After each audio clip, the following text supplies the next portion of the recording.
साधन चुन लिया। कोई तो गांव में तो कम्बल को ही ऐसे कर लेते हैं, ऐसा शेप देके और चलते हैं, या कोई अपना छाता वगैरह लेकर चलते। तो मैं क्या बता रहा हूं कि ये अवस्थाएं हमको प्रिय, न ग्रीष्म प्रिय है, न सर्दी प्रिय है, न वर्षा प्रिय है। हम प्रिय हैं, हम गर्मी में भी अपने को प्रिय लगते हैं। तो उसका साधन चुन लिया, एसी, पंखा, कूलर, ठंडी हवा, खसखस की टट्टियां दरवाजे पर खिड़कियों पे लगा लेते ताकि उससे सुगंधित हवा छन कर आए, ठंडी। गर्मी में भी प्रिय, सर्दी में भी प्रिय कपड़ों के द्वारा, अच्छे कम मोटे कपड़े, बाल कपड़े रखते, वर्षा में, सर्दी में, गर्मी में। तो हमको कौन प्रिय लगा? वर्षा, सर्दी, गर्मी, अपना आप। तो ये तो लक्षण हमें मिल गए। सब काल में हम प्रिय हैं, भूतकाल में भी, वर्तमान काल में भी, भविष्य काल में भी, गर्मी में भी, सर्दी में भी, वर्षा में भी, बाल्यकाल में भी, युवा काल में भी और वृद्ध काल में भी। और क्या देखा?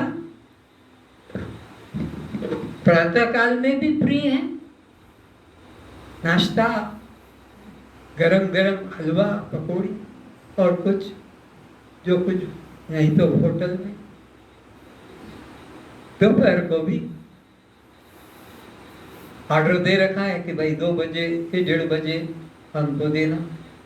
फिर 5, 5:30 बजे भी टाइम है भाई चाय, टिफिन, नाश्ते का। फिर रात्रि का। सब तरफ से अपने को तुमने प्रिय बना रखा। तो अब निश्चित हो गया कि वो सच्चिदानंद है तो हम भी सच्चिदानंद है। ईश्वर अंश,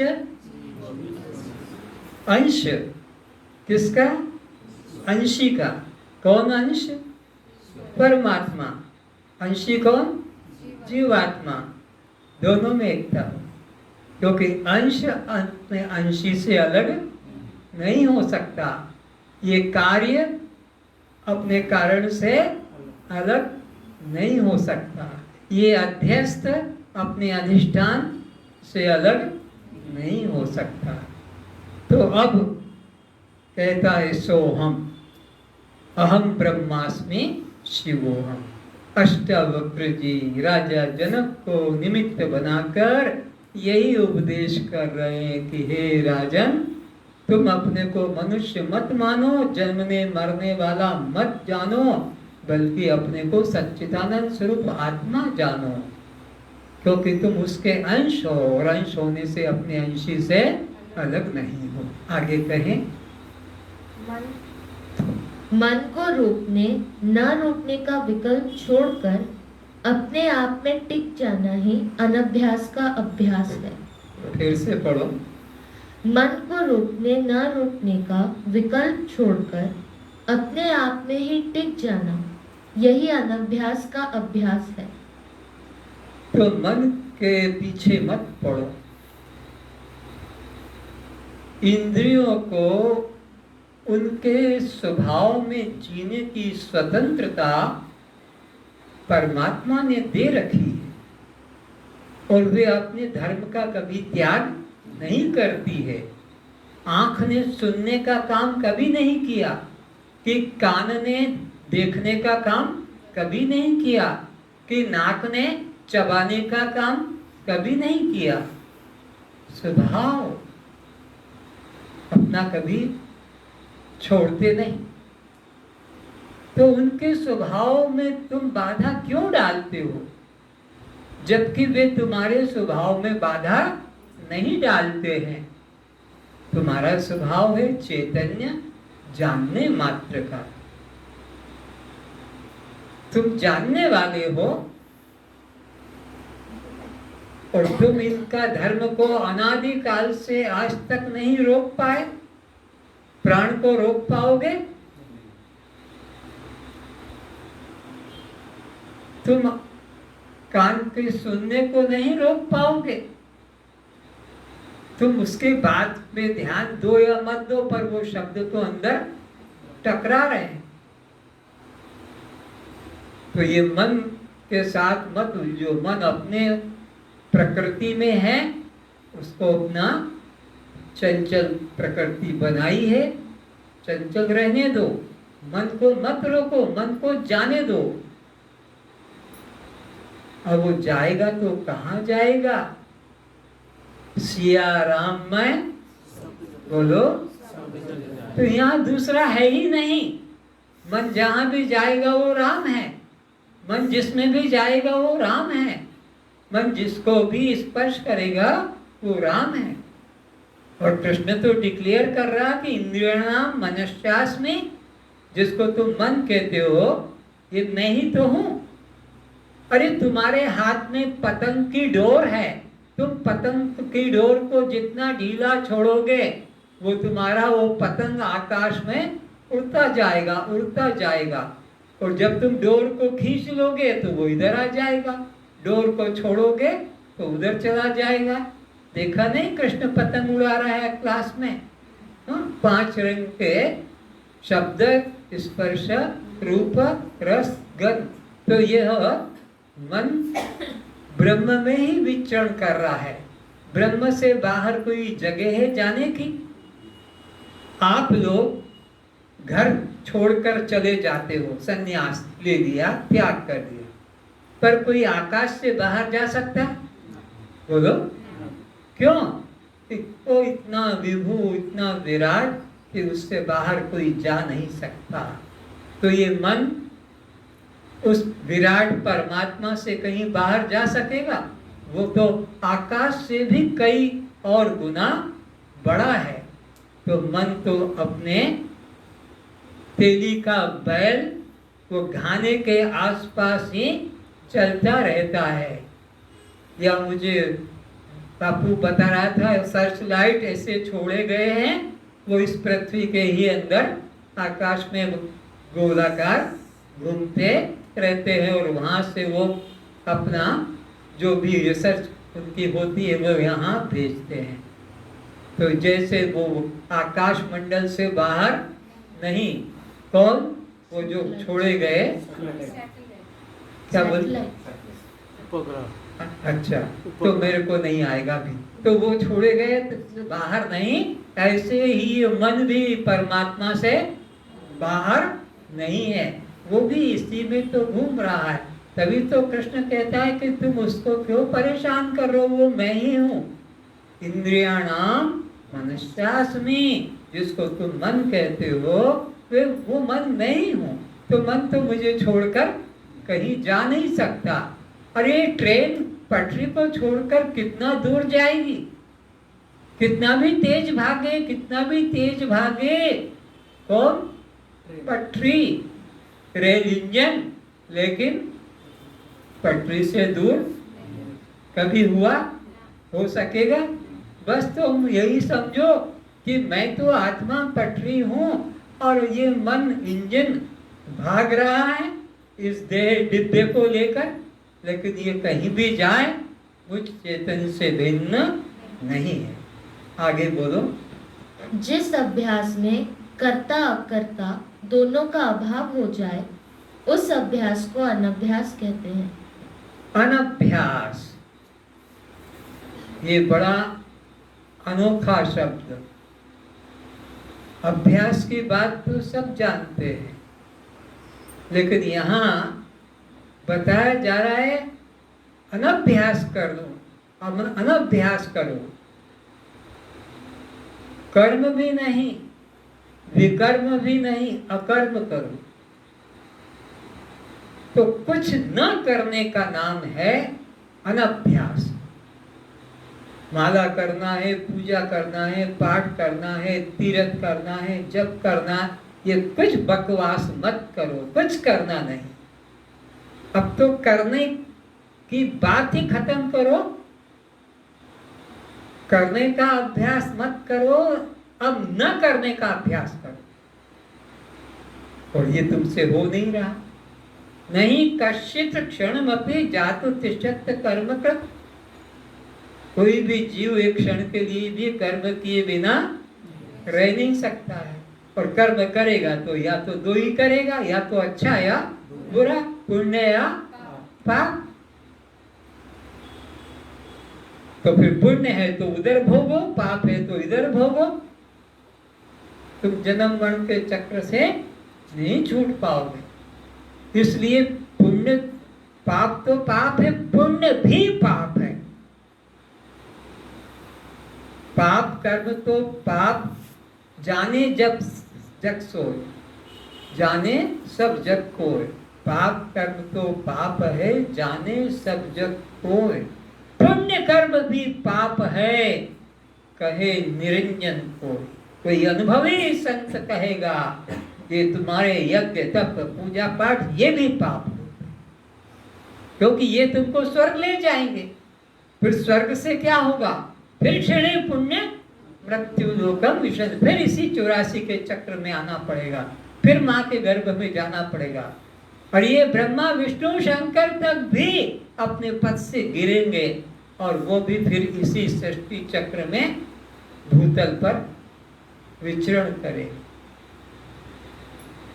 तो अनभ्यास का मतलब है किसी प्रकार का अभ्यास न करना, किसी प्रकार की अपने ऊपर उपाधि खोपड़ी पे मत चढ़ाना कि मैं डायरेक्टर हूँ, कि सेक्रेटरी हूँ, कि इंजीनियर हूँ, कि ब्राह्मण हूँ, कि क्षत्रिय हूँ, कि पंजाबी की गुड़िया, कि पिता की माता, कि पति की पत्नी। कोई भी प्रकार की विकल्प उपाधि अपने ऊपर मत चढ़ाना। बस मैं और हूँ को ही सुरक्षित जानना। मैं और हूँ के बीच में जो जो घुसाया है निकाल कर फेंको, ये कचरा है।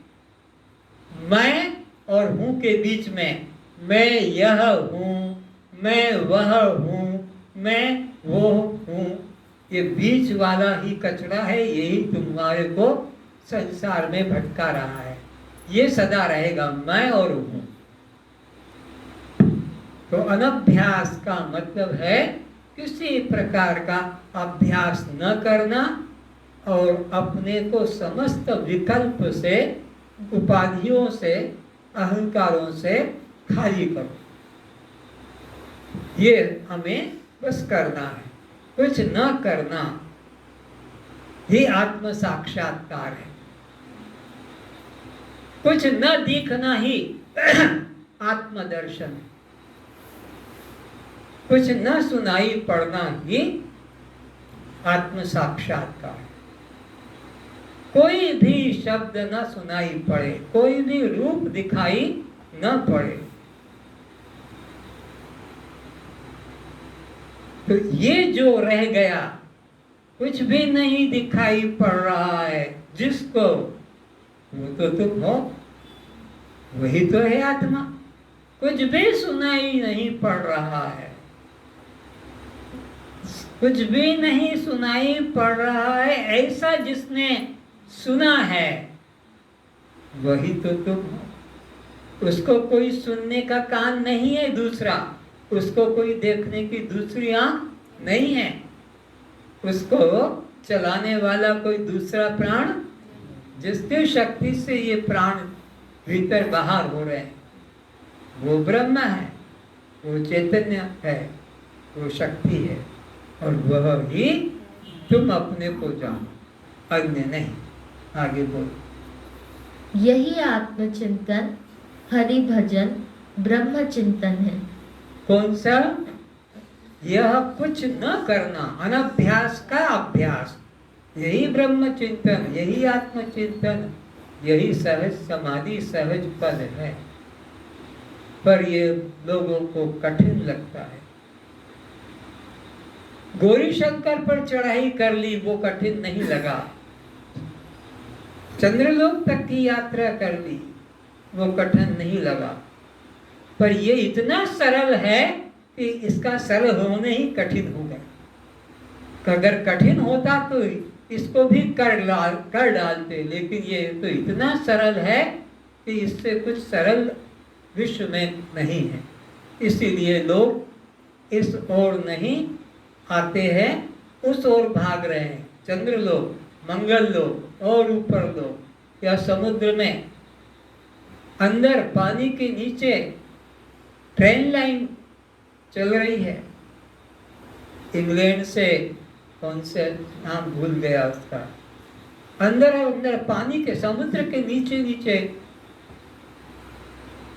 गति हो रही, तो अपने अंदर इसमें पहुंच नहीं हो रही। डॉक्टर लोग भी अंग अंग चीरा फाड़ी करके काट के रख देते हैं, लेकिन इसमें मैं कौन हूं वो डॉक्टर लोग भी नहीं जान पाते। तो यह कार्य इतना सरल है कि ये सरल ही कठिन हो गया है। यत्वं पश्यति तत्रैकस्त्वमेव प्रतिभाससे, किं पृथक् भासते स्वर्णात् कटंकागत अनुपूरम। हे जनक, इस जगत में जिसको भी तो देखता है वहां एक तू ही भासता है। जिस अलंकार को भी हम देखते हैं तो जो दिखता है वो है नहीं, जो दिखता है वो है नहीं, और जो है वो दिखता नहीं। तो है तो सोना, दिखता नहीं पर दिखती है चूड़ी। है तो सोना पर दिखता नहीं, दिखती है अंगूठी। है तो सोना पर दिखता नहीं, दिखती है चेन। तो संसार में जो दिख रहा है वो है नहीं, और जो नहीं दिखता है वही है। तो नहीं कौन दिख रहा है? परमात्मा, वही है। दिख कौन रहा है? संसार, वो है नहीं। जो है नहीं वो दिख रहा है सबको, है नहीं वह दिख रहा है सबको, और जो है वो किसी को दिखता नहीं। तो परमात्मा है लेकिन दिखता नहीं। तो अज्ञानी परमात्मा को इनकार करता है, संसार को स्वीकार करता है, क्योंकि वो आंखों के सामने व्यवहार में है, परमात्मा आंखों के सामने व्यवहार में नहीं। ज्ञानी जो दिख रहा है उसको सच नहीं मानता, पर जो नहीं दिख रहा है, जिसके आधार से सब ये टिके हुए हैं, उसी को सच्चा मानता है। तो किसके आधार से? परमात्मा के आधार से, मैं के आधार से। तो ये सारा अध्यस्त जगत एकमात्र अधिष्ठान परमात्मा है ज्ञानी की दृष्टि। ये सारा नाम रूप संसार ज्ञानी की दृष्टि में एकमात्र परमात्मा है, और अज्ञानी की दृष्टि में ये जो दिख रहा है मंदिरों में मूर्ति रूप में, पत्थर के टुकड़ों के रूप में, बस उसको वो सच मानता है।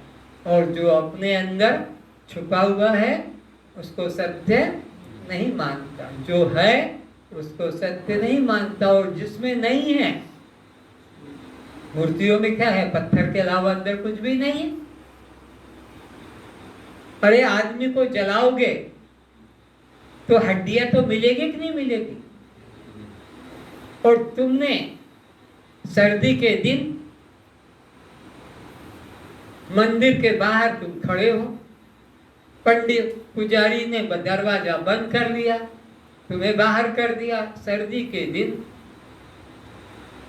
तो क्या किया जाए?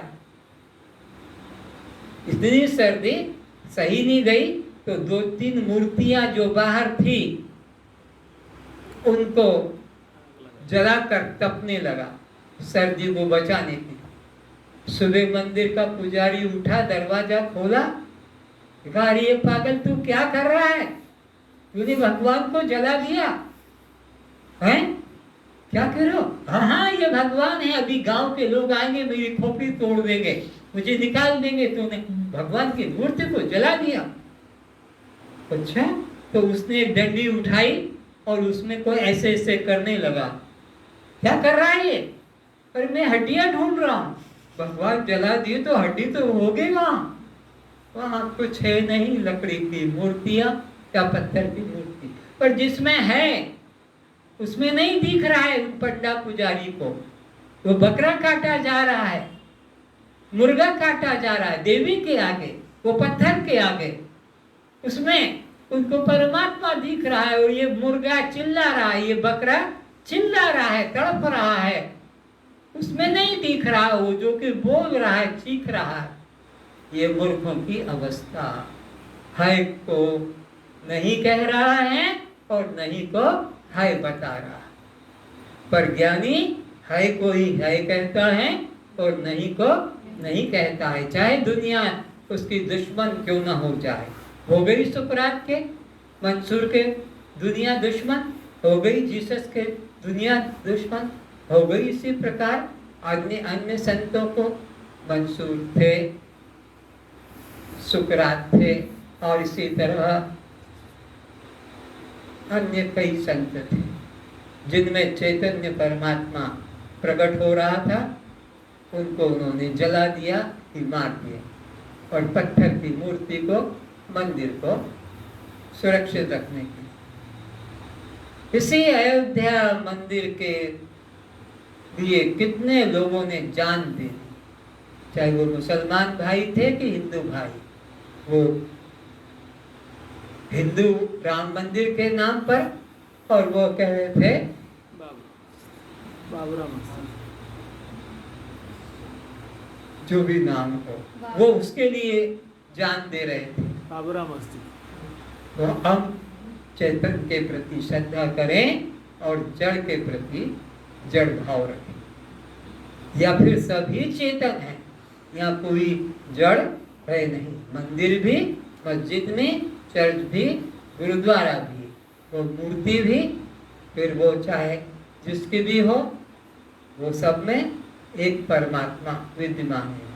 क्योंकि परमात्मा से भिन्न पत्र भी नहीं, तो मूर्ति परमात्मा से भिन्न, कि चित्र भी परमात्मा से भिन्न।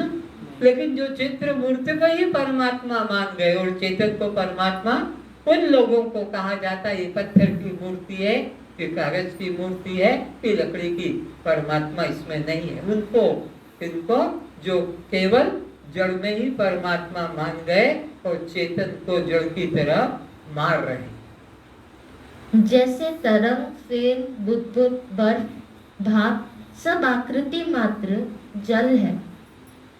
जल से भिन्न कुछ अन्य नहीं है। नाना अलंकार आकृति दिखाई पड़ने से एक स्वर्ण ही भासता है।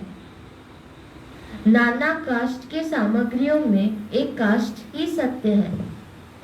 मिट्टी के अनेकों बर्तनों, सामानों में एक मिट्टी ही देखना तत्व दृष्टि है।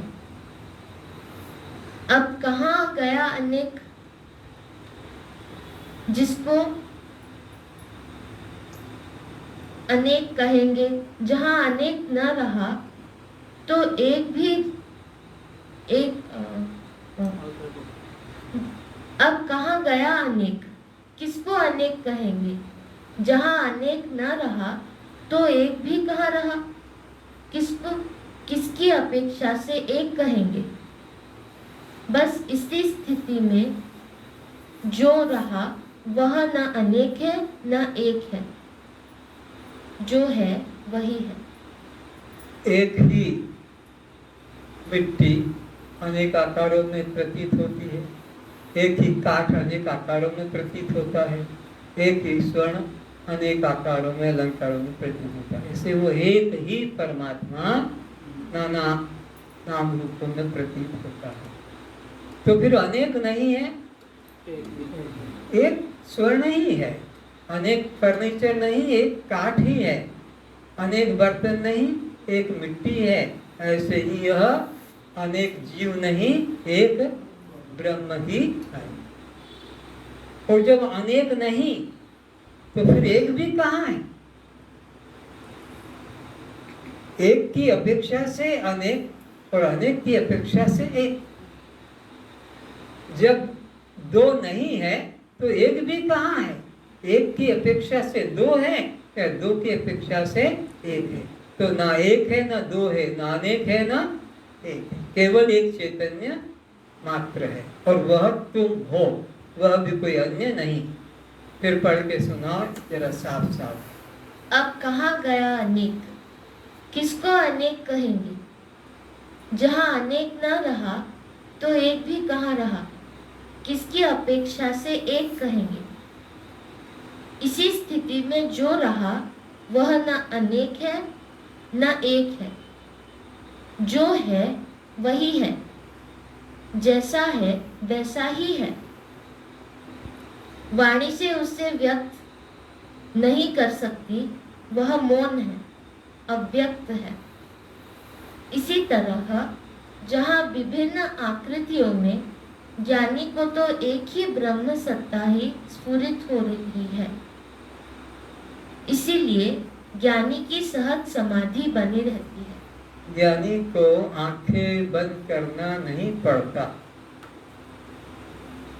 क्योंकि परमात्मा ने आंखें देखने को दिए, फोड़ने को नहीं दी है। कान सुनने को दिए हैं, इन्हें बंद करने के लिए नहीं। नाक श्वास प्रश्वास के लिए दिए है, उसको अंतर या बाह्य कुंभक करने के लिए नहीं दिया है परमात्मा। तुमने अपने मनमाने ढंग के साधन चुन लिए कि आंख बंद करके बैठेंगे तो परमात्मा मिलेगा, कान बंद कर देंगे तो परमात्मा मिलेगा।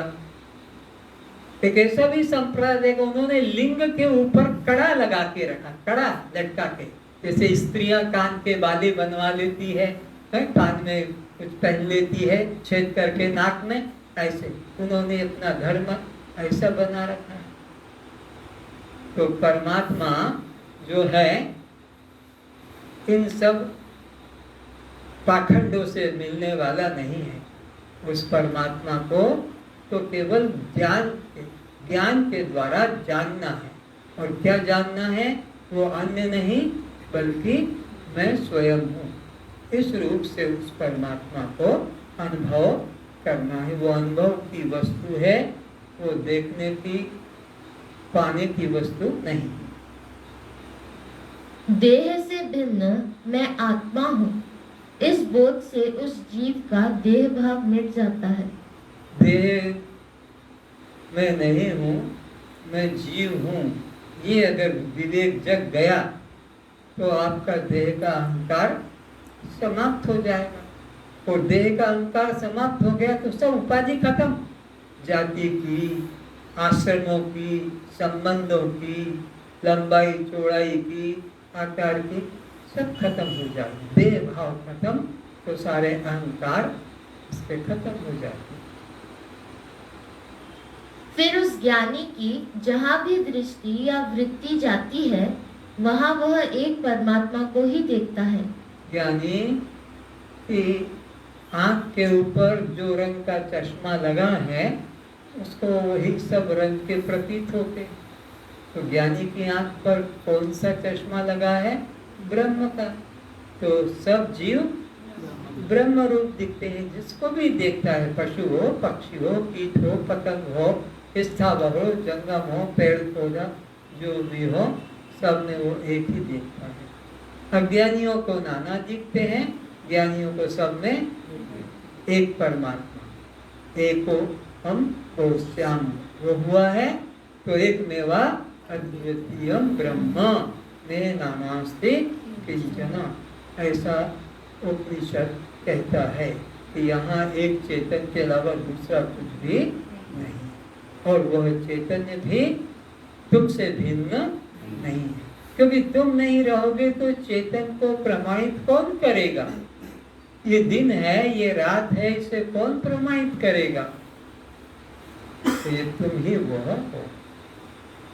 नेत्र सब कुछ देखता है, देखना ही उसका स्वभाव है, परंतु नेत्र स्वयं अपनी पुतली को कभी नहीं देख सकता, क्योंकि देखने के लिए देखने वाले से दूरी चाहिए।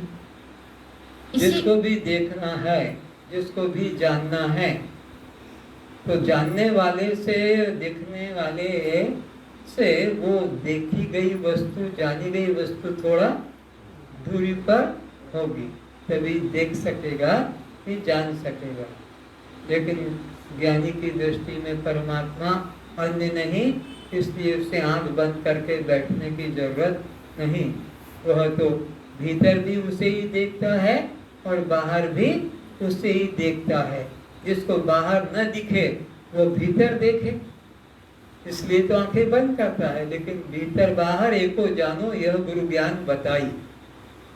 जन नानक बिन आपा चीने, मिटे न भ्रम की काई। नानक देव जी कहते हैं, जब तक आत्मा को न जानोगे तब तक ये भेद भ्रम तुम्हारे मन से नहीं जाने वाला है। एक ही तत्व है और वह तत्व अन्य नहीं बल्कि तुम ही हो। आज बस इतना है। सर्वेषां शांतिर्भवतु, सर्वेषां मंगलं भवतु, सर्वेषां पूर्णं भवतु, सर्वेषां स्वस्तिर्भवतु। बोलो सच्चिदानंद परमात्मा की जय, सद्गुरुदेव की जय।